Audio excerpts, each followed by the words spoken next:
Bună, săgetător! Bine ai venit și mă bucur să te am aici alături de mine.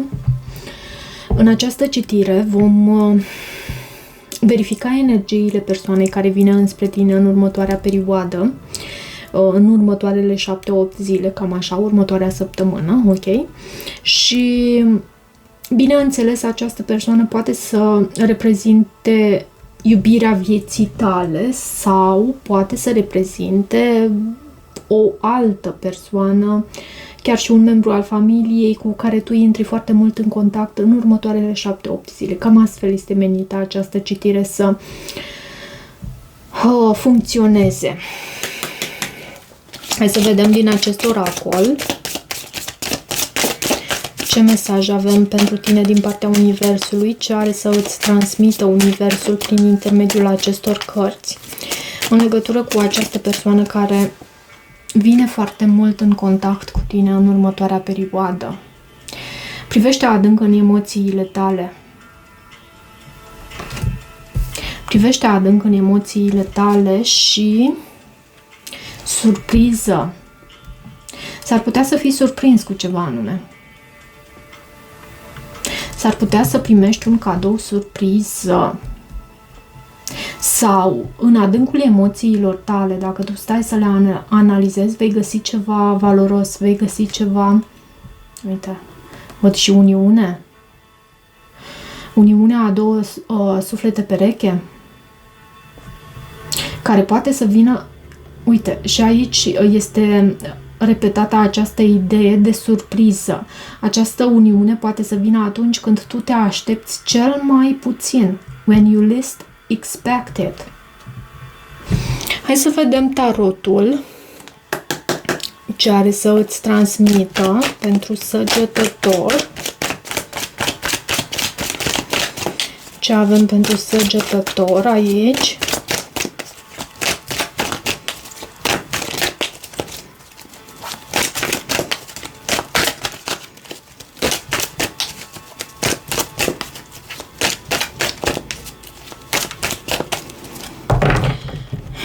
Vedem și soarele, poate ai de-a face cu un leu sau soarele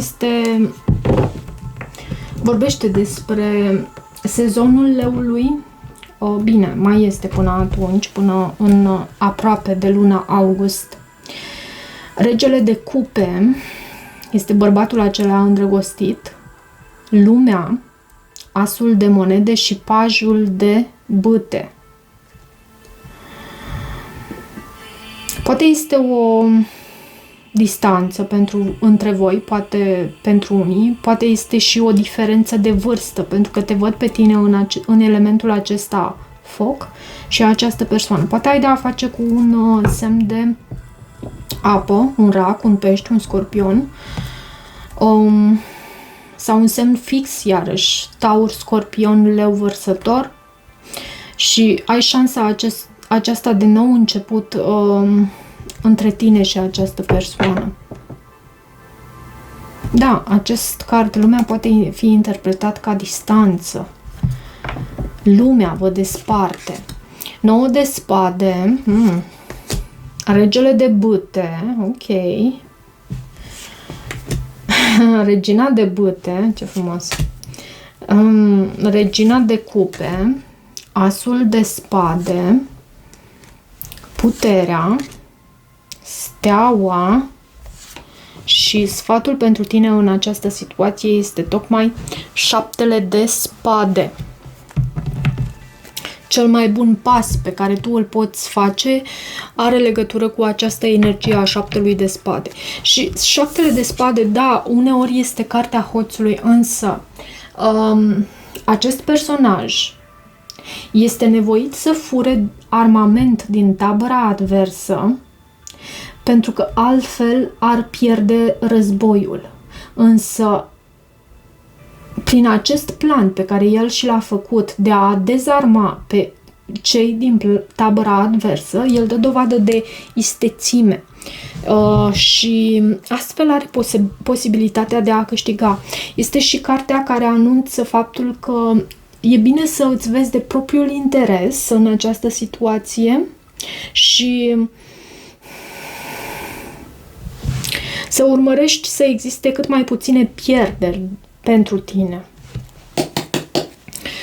În sentimentele acestei persoane față de tine avem 9 de spade. Poate că are multe nopți nedormite în ceea ce te privește. Îi e teamă că te poate pierde pentru că la tine văd acest as de bâte. Și vezi tu, există și potrivirea între voi. Pentru că avem perechea din elementul foc, regele și regina de bâte. Există o foarte bună potrivire între voi, multă atracție. Și totuși, acest 9 de spade.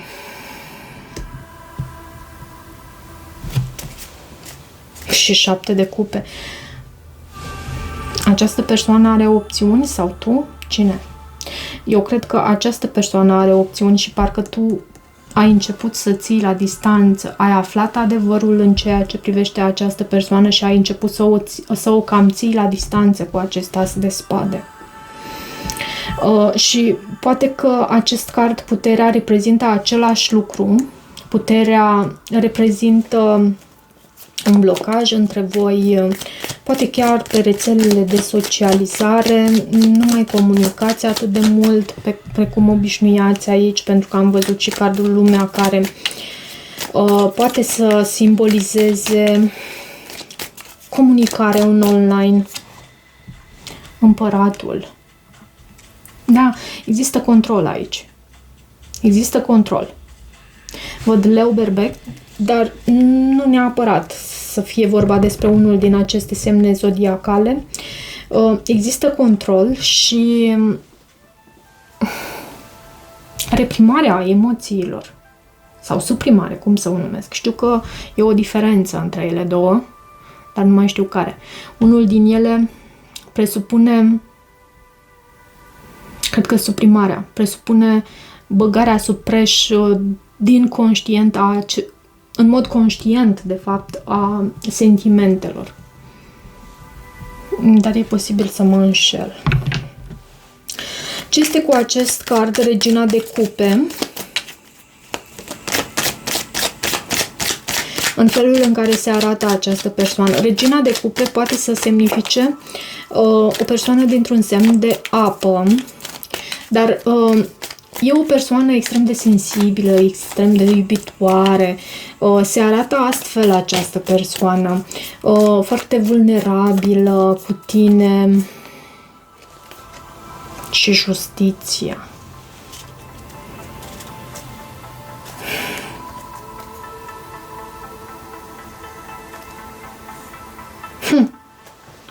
Se schimbă cumva. Justiția aduce echilibru. Și vezi tu, într-un fel se contrazic cele două energii, Regina de Cupe și Justiția. Justiția nu este atât de mult în inimă cum este Regina de Cupe. Ba deloc. Justiția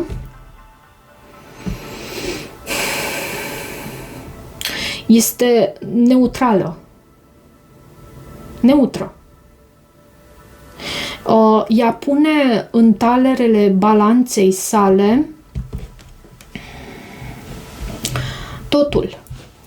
Și văd și 10 de cupe aici, pajul de cupe. 2. Cred că această persoană are nevoie să ia o anumită decizie și o cam întârzie această decizie. De ce regele de bâte? De ce regele de bâte? 8 de cupe în gândurile acestei persoane. Și soarele. Poate ai de a face cu un alt semn de foc, mai specific leu, sau chiar berbec săgetător ca și tine.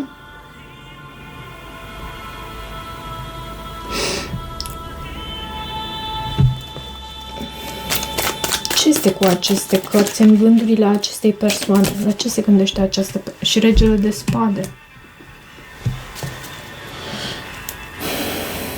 Și 10 de monede.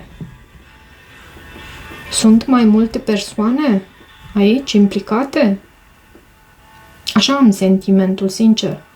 și această persoană arată cumva că se detașează de tine și poate de aceea avem și la tine acest as de spade. Asul de spade de multe ori vorbește despre a ridica spada sus și a spune atât, până aici, stop. Și poate că asta ai făcut tu în această conexiune. De ce asul de spade? 8 de spade. Și magicianul. Poate că a existat și manipulare aici. De ce 8 de spade și asul de spade în sentimentele tale față de această persoană? Magicianul. Era la baza pachetului și 5 de cupe. E ceva care te-a dezamăgit și, da, poate fi vorba chiar despre manipulare, poate fi vorba despre un semn zodiacal guvernat de Mercur, cum ar fi Gemeni sau Fecioară.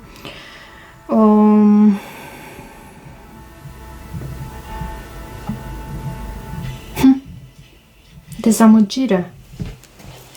Și avem Regina de Bâte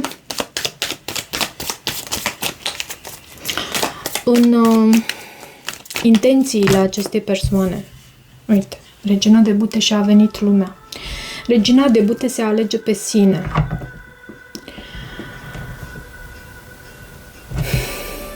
Și soarele. Să știi că e complicat aici.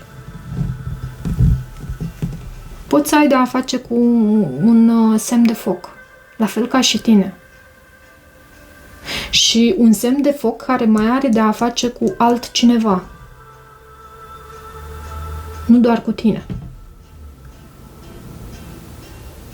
Poate fi un vărsător, în mod specific pentru că văd și steaua.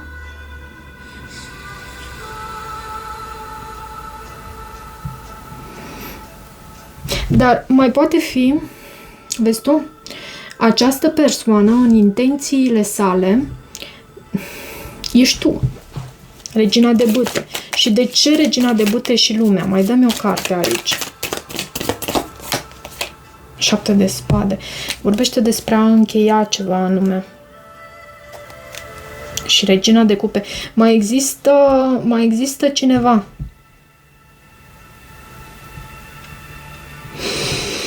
Șapte de spade este o carte care anunță prefăcătorie chiar. Steaua o avem aici în viitorul posibil între tine și această persoană, viitorul apropiat posibil, ok, pentru că nu va fi pe perioadă nedeterminată acest viitor. Steaua însă este o energie extrem de bună și avem și Regina de Monede. Steaua vine cu energia unui vărsător. Pentru unii dintre voi puteți să aveți de a face cu un vărsător. Și Regina de Monede poate să vorbească despre și un semn de pământ, un Taur, o Fecioară sau un Capricorn.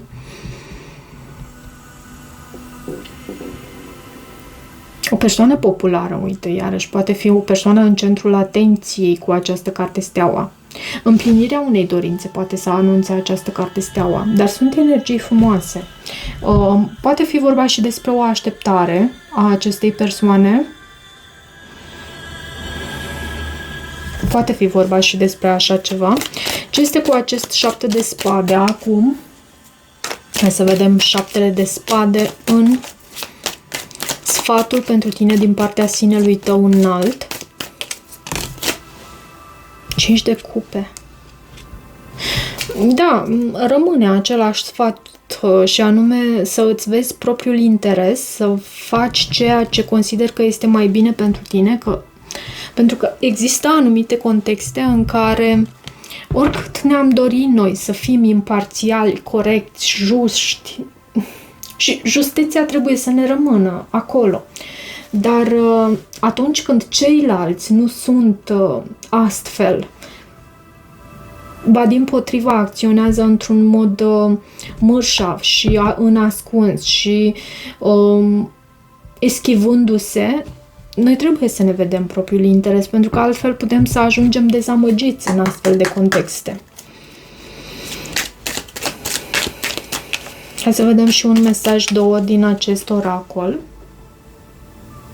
Viața mea a început atunci când te-am cunoscut.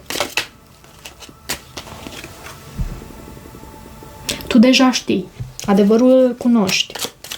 Deja cunoști adevărul în această situație. Și încă un mesaj aici. Doar vreau spațiu. Foarte interesant, vezi tu? Și în același timp sunt deschis la compromis.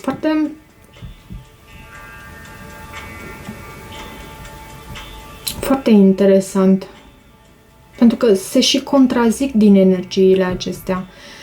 Poate că intensitatea dintre voi vă face în același timp să vă și respingeți în anumite momente.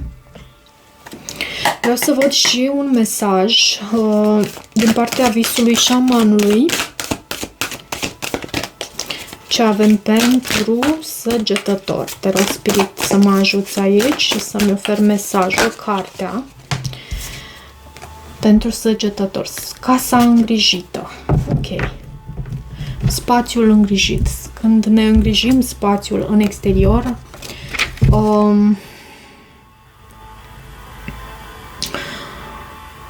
ne simțim mai bine și pe interior. 44 este un număr maestru.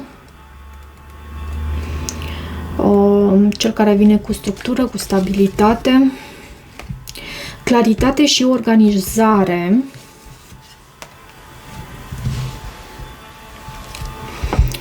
Inventar amănunțit, simbol de bun augur. Dacă lumea ta emoțională se simte dezordonată și murdară și pare că nu reușești să te eliberezi, este timpul să vezi cum te afectează mediul în care trăiești. Lumea ta interioară are un impact uriaș asupra a ceea ce se manifestă în lumea ta exterioară. Însă este adevărat și inversul. Poți fi influențat de oamenii care îți populează viața de zi cu zi și de energia obiectelor cu care te înconjori, practic, tot ce te înconjoară. Acum este momentul să faci un inventar și o curățare completă a mediului în care te afli. Cere claritate din partea relațiilor tale și nu face presupuneri în această perioadă. Comunicarea clară și lipsită de ambiguitate este esențială. E posibil să alegi să renunți la unele persoane din viața ta. Acesta este un lucru bun. În caz contrar, s-ar putea să rămâi prea mult timp în aceste relații din sentimentul de obligație și politețe, deși în realitate nimic nu vă ține împreună. Respectă și cuvântul dat. Spune ceea ce vrei să spui și fii dispus să demarezi toate schimbările necesare pentru a face curățenie pe teritoriul tău. Dacă știi că faci ceea ce trebuie, nu contează cine crede altceva. Așadar, în acest moment, imediat ce te asiguri că ai făcut ordine în lucrurile tale, se eliberează energie pentru a începe lucruri noi, pentru a te bucura de viață și a ști cu certitudine că te afli pe drumul cel bun. Ok, deci când faci ordine în jurul tău, te ajută și pentru felul în care tu simți. Ok, hai să vedem și zarurile ce au să transmită. Avem Pluto, zodia Pești și casa întâi. Casa identității, casa felului în care tu te arăți în lume. Peștii sunt în casa a 12-a, a finalurilor de cicluri. Este și zodia credinței, fiind guvernată și de... Da, e Pluto.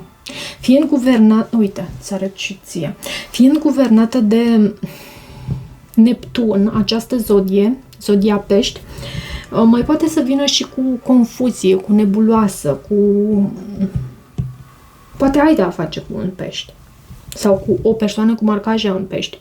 Peștii sunt și persoane foarte intuitive, preiau foarte ușor mesajele din subtil. Pluto vine cu transformare, bineînțeles.